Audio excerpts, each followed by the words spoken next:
नमस्कार, मैं हूं सुनील गहलोत और आप जुड़ चुके हैं पूर्वांचल भारत न्यूज़ से। आज हमारे साथ हैं पूर्व आईपीएस, राष्ट्रपति पुरस्कार से पुरस्कृत एवं लोकसभा प्रत्याशी बांसगांव के सौरभ जी। और हम इनसे देश के साथ ही अन्य प्रदेश के मुद्दों पर बातचीत करेंगे और जानेंगे कि क्या स्थिति है वर्तमान में राजनीति की और जो राजनीतिक हलचल है उसके बारे में इनसे चर्चा होगी। सर, स्वागत है हमारे चैनल पर आपका। थैंक यू, धन्यवाद।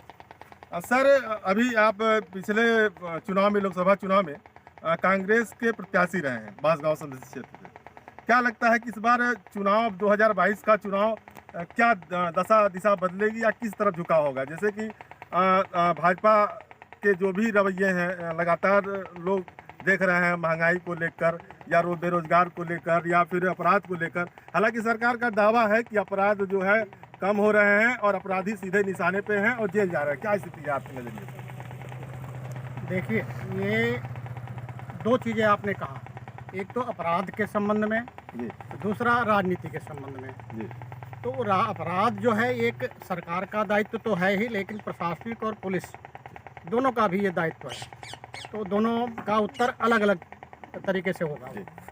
जहाँ तक राजनीतिक परिदृश्य की बात है और अगले चुनाव में राजनीतिक परिदृश्य की बात होते हैं, फिर आपने कहा मुद्दों की बात है, जो महंगाई और बेरोजगारी, स्वास्थ्य, रोजगार आदि की बात कर रहे हैं, वो अलग थोड़ा सा बृहद मुद्दा है। निश्चित रूप से जब से ये राजनीति शुरू हुई है तब से ये आपका रोजगार और लोगों की बेहतरी, चाहे वो स्वास्थ्य में हो, चाहे वो शिक्षा में हो या आपके लोगों के जीवन स्तर में हो, ये रहा है। साथ ही साथ जो संपत्ति का, राजकीय संपत्ति का, वेल्थ का जो बंटवारा है, जो वितरण कह लीजिए, एक होता है युक्त रहा हो।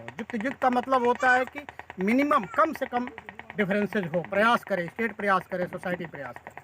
ये तो मुद्दा रहा है और आगे रहेगा। जहाँ तक राजनीति की बात है, आगे आने वाली की, और भारत की राजनीति की बात है, तो निश्चित रूप से जनता, प्रथम मुद्दा उनका अपना स्वास्थ्य है, रोजगार है, रोजी रोटी है, सड़क है, ये रहेगा।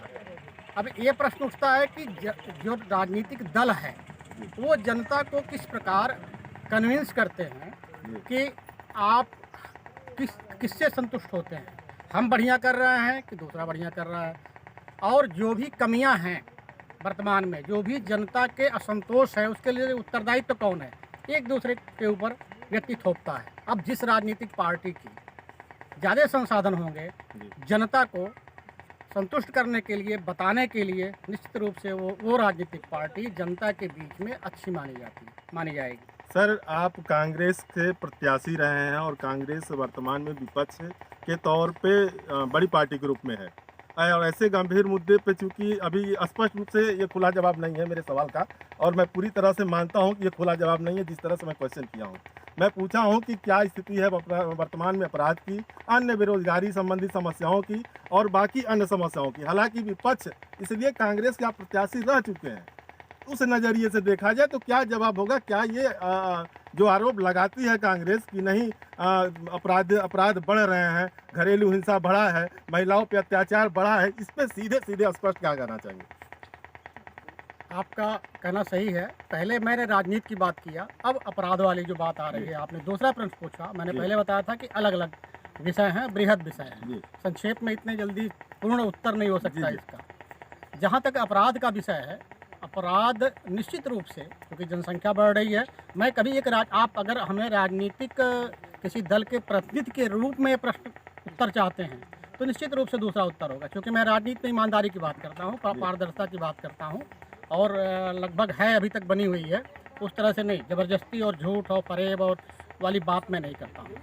तो जो अपराध है, अपराध में जनसंख्या की वृद्धि हो रही है, टेक्नोलॉजी की वृद्धि हो रही है और लोग जागरूक हो रहे हैं, अपराधों का पंजीकरण भी बढ़ रहा है। अब पहले जैसे नहीं छुपा लिया जाएगा। तो कागज़ पे देखेंगे तो भी अपराध बढ़ा हुआ है। जनता जो महसूस कर रही है, जनता के बीच में मैं हूँ, ये हुआ कि हाँ, जो अपराध हैं वो बढ़े हुए हैं, अपराधों की प्रकृति बढ़ गई है।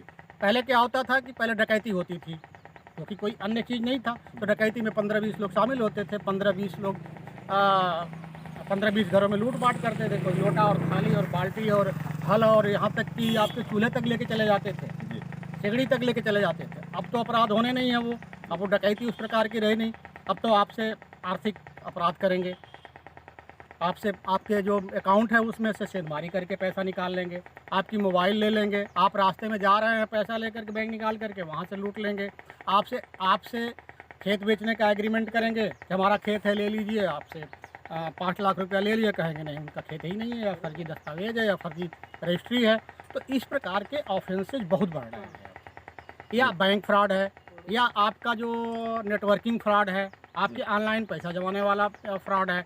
तो इस प्रकार के अपराध बहुत हो गए हैं, लेकिन चूँकि हम अभ्यस्त हैं परंपरागत अपराधों के लिए, जी और जो जो आपका प्रशासनिक मशीनरी है, किंचित रूप से मैं अब सीनियर अफसरों से भी जब बात होती तो मैं कहता हूँ इस पे स्पष्ट रूप से एक उचित तरीके से नहीं सोच पा रहे हैं।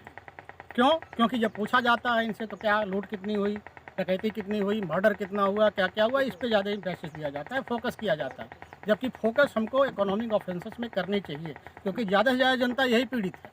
सही कह रहे हैं सर। सबसे और महत्वपूर्ण सवाल है, शायद आपसे किसी चैनल या फिर अखबार के पत्रकार ने न पूछा हो, आपने जनसेवा से अचानक मतलब जनसेवा से जुड़े और स्वैच्छिक सेवानिवृत्ति लिया, आईपीएस से सीधे कैसे मन में क्या ख्याल आया, फिर अचानक इस तरह से आप इतने बड़े ओहदे पर रहते हुए और कैसे मतलब राजनीति की तरफ झुकाव हुआ आपका जो?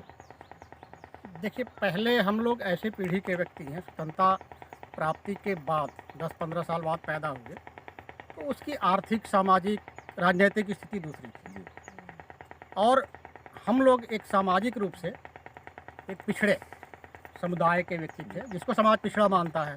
और चूँकि समाज के पिछड़े समुदाय के हैं, तो आप देखेंगे 99% जो समाज का पिछड़ा वर्ग है, जो पिछड़ी जाति है, वो आर्थिक रूप से भी पिछड़ी है, राजनीतिक रूप से पिछड़ी है, प्रशासनिक रूप से भी पिछड़ी थी।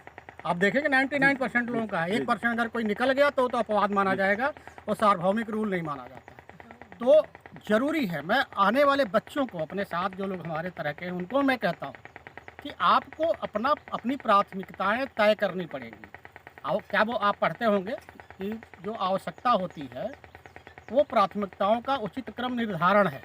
आज आपकी आवश्यकता क्या है, आपको डिसाइड करना पड़ेगा। ये नहीं कि आपको 5 साल बाद की जो आवश्यकता है और आज ही उस पर काम शुरू कर दिए तो वो आपको सफलता नहीं मिलेगी। तो उस समय क्या था, ना आपके पास पूंजी कोई देता था, बैंक में जाइए तो लोन नहीं देगा, अन्य कोई भी आपको क्षेत्र नहीं था सिवाय नौकरी के। तो आपको नौकरी के लिए तो आपको पढ़ना पड़ेगा, लिखना पड़ेगा, परीक्षा देना पड़ेगा। तो पढ़ाई लिखाई किया गया, नौकरी में आ गया। नौकरी में आने के बाद नो डाउट आपने नौकरी में आने के बाद आपका कुछ खेत अगर है तो खेत में आपको यूरिया डालने के लिए पैसा आ गया, आपको सिंचाई करने के लिए पैसा आ गया, अन्य संसाधन इस्तेमाल करने के लिए पैसा आ गया, नौकरी भी कर रहे हैं। तो उससे आपकी आर्थिक स्थिति कुछ मजबूत होती है। सामाजिक स्थिति जैसे है वो तो समय के अनुसार बदलती रहती है। फिर जब इतनी साल नौकरी कर लिया गया और घर में भी लोग आ गए नौकरी में, तो ये हुआ थोड़ा कुछ आर्थिक सुरक्षा जब मिल जाती है तो हर व्यक्ति का उद्देश्य होता है, माना ही गया है, लोक सेवा। आप अगर पूजा की बात करेंगे, किसी संत महात्मा के प्रवचन को सुनेंगे, उस उद्देश्य को बात करेंगे, तो निश्चित रूप से समाज सेवा और मानव सेवा की बात होती है। तो मानव सेवा, समाज सेवा के लिए जो संसाधन उपलब्ध है, जरूरी नहीं कि जा करके आप जंगल में आप तपस्या करिए वही सेवा आपका मानव सेवा है। जरूरी नहीं कि प्रवचन दीजिए और करिए वही मानव सेवा। मानव सेवा क्या है, जनता के बीच में उतर करके जो भी उपलब्ध संसाधन है, राजनीति को भी मानव सेवा मानते हैं। बिल्कुल, आप नौकरी को भी मैं मानव सेवा का ही एक माध्यम मानता था, क्योंकि अगर आप स्वयं भूखे हैं तो आप मानव सेवा करेंगे क्या। सही। जब राजनीति में भी अगर आप हैं तो आप, क्योंकि आप नौकरी में हैं तो आप नौकर हैं। नौकरी में एक आप देखेंगे, चाहे किसी प्रकार की नौकरी हो, उसका एक निश्चित रूप से कर्मचारी आचरण नियमावली होती है। उसमें एक जगह पढ़ लेंगे तो आप देखेंगे कि पत्नी भी आपकी राजनीति नहीं कर सकती, बच्चे भी राजनीति नहीं कर सकते, जाके पढ़िएगा और देखिएगा। तो जब आप नौकरी में हैं तो आप तमाम बंधनों से बंधे हुए हैं, आप सरकार के सेवक हैं, तो वो चीज़ नहीं कर सकते जो आप कर सकते हैं। आप एक प्रशासनिक दायरे में, प्रशासनिक घेरे में, नियम के घेरे में रह करके जो भी आप कर सकते हैं वो कर सकते हैं। और उसमें भी आपके इतने दबाव समूह हैं जो आप जानते हैं, मीडिया से लेकर जुडिशरी तक और आपके सामाजिक संगठन तक बहुत से होते हैं। सर एक और भी आम सवाल है, आप जब चुनाव लड़े तो मैं किसी माध्यम से आपसे जुड़ा रहा, लेकिन आपके साथ जो जनबल दिखा, जो समर्थक दिखे, जिस हिसाब से क्या लगता है कि अगली बार फिर किस रूप में तैयारी करेंगे आप? निश्चित रूप से राजनीति में आए हैं तो अब तो कुछ है नहीं, मेरा तो 24 घंटे आपके जनसेवा और समाज सेवा में ही रहता है, लेकिन थोड़ा सा मुझे सुधार करना पड़ेगा। मैं बिल्कुल ओपनली कह रहा हूँ, फिर कह रहा हूँ, क्योंकि यहाँ पे एक कहावत है ना कि आप करिए कम दिखाइए ज़्यादा। जी जी। और हम लोगों की आदत है कि करो ज़्यादा दिखाओ कम। तो थोड़ा सा ये है कि करने के साथ साथ थोड़ा अब दिखाना भी चाहिए कि लोग जाने कि हाँ ये भी हो रहा है, क्योंकि क्षेत्र बहुत बड़ा है और मैं निश्चित रूप से जुड़ा हूँ और जुड़ा रहूँगा। और मैं ज़मीनी स्तर पे जुड़ा रहूँगा, न कि केवल फेसबुक पे और ये वो वाले नहीं कि ये केला बांटो 5 आदमी मिल के जी जी। और कहो कि मैं मानव सेवा कर रहा हूँ, मैं उसमें नहीं जाता हूँ। हम किसी का पैर तोड़ के बैसाखी दे देना मानव सेवा नहीं जानते। हम तो प्रयास करेंगे कि उसका पैर मजबूत हो, इतना उसको पुष्ट भोजन मिले, इतना पुष्ट रहे, उसको ठीक ठाक स्वास्थ्य सुविधा मिले कि उसका पैर टूटे ही ना, खराब ही ना हो, हम बैसाखी बांटने की ज़रूरत ही ना पड़े। सर हमें प्रयास सबसे करना आखिरी सवाल, और हमारे साथ मतलब आप जुड़े, हम लोगों को गर्व भी है। आखिरी सवाल है, अहम है, और हम आज क्षेत्र बांसगांव क्षेत्र में ही हैं, और क्या संदेश देना चाहेंगे, क्योंकि आप पिछली बार जो जन सैलाब आपके साथ था, क्षेत्र की जनता जिस तरीके से आपके साथ रही, वह जनता क्या उम्मीद भी आपसे बहुत ज़्यादा पाली हुई है। क्या संदेश देना चाहते हैं यहाँ की क्षेत्र की जनता को, बांसगांव संसदीय क्षेत्र की जनता को? देखिए, अभी मैं एक प्रशासनिक अधिकारी के रूप में रहा इतने सालों से। मेरी पत्नी जिला पंचायत सदस्य भी थी और अन्य लोग भी थे राजनीति में, तो उसके माध्यम से जो भी में क्षमता थी वो किया गया है और सबको दिखाई दे रहा है जी। अब वो बात अलग है कि सभी जितनी जनता है, ज़्यादातर जनता बहुत कुछ नहीं जानती है। अब पूर्ण तरह से किसी को आप संतुष्ट सभी को नहीं कर सकते, वो बात सही भी है, लेकिन प्रशासनिक रूप से अब भी जो लोग मेरे साथ रहे पहले, अब भी हैं, और जो भी उनकी समस्याएं आती हैं मैं निश्चित रूप से बिना किसी स्वार्थ के मैं पहुंचाता हूं और उसमें 99% मामलों में मैं सफल रहता हूं। जो उनके सही काम है उनको मैं करा के छोड़ता हूं, चाहे वो ब्लॉक स्तर पे हो, चाहे थाने स्तर पे हो, चाहे वो लखनऊ या दिल्ली स्तर पे हो। आज तक जितने लोग हैं, और यही कारण है कि मेरे साथ बिना किसी जाति, धर्म और राजनीतिक प्रतिबद्धता के, आपने देखा जो बात कहना चाहते हैं, सब लोग जुड़े हुए थे और आज भी व्यक्तिगत रूप से जुड़े हुए हैं। राजनीति की जहाँ बात है, जो भी आगे राजनीति है उसके साथ सक्रिय भागीदारी रहेगी, और राजनीति में कोई निश्चितता होती नहीं है कि कहाँ क्या हो जाएगा, कहाँ क्या नहीं होगा। आप 2012 में भी देखे होंगे, बिहार में देखे होंगे, कोई निश्चित नहीं है कि कौन पार्टी जीत जाएगी, कौन हार जाएगी। और जीतना हारना मेरे लिए कोई मायने नहीं रहता। मायने वो रखता है कि मैं इस क्षेत्र में रह करके समाज की और मानव की सेवा में मैं कितना योगदान दे सकता हूँ, मेरे लिए मायने ये रखता है। जीतना हारना जिसके लिए मायने होगा, मायने रखेगा, मेरे लिए नहीं। पूर्वांचल भारत न्यूज़ से सर बात करने के लिए बहुत बहुत धन्यवाद। Thank you.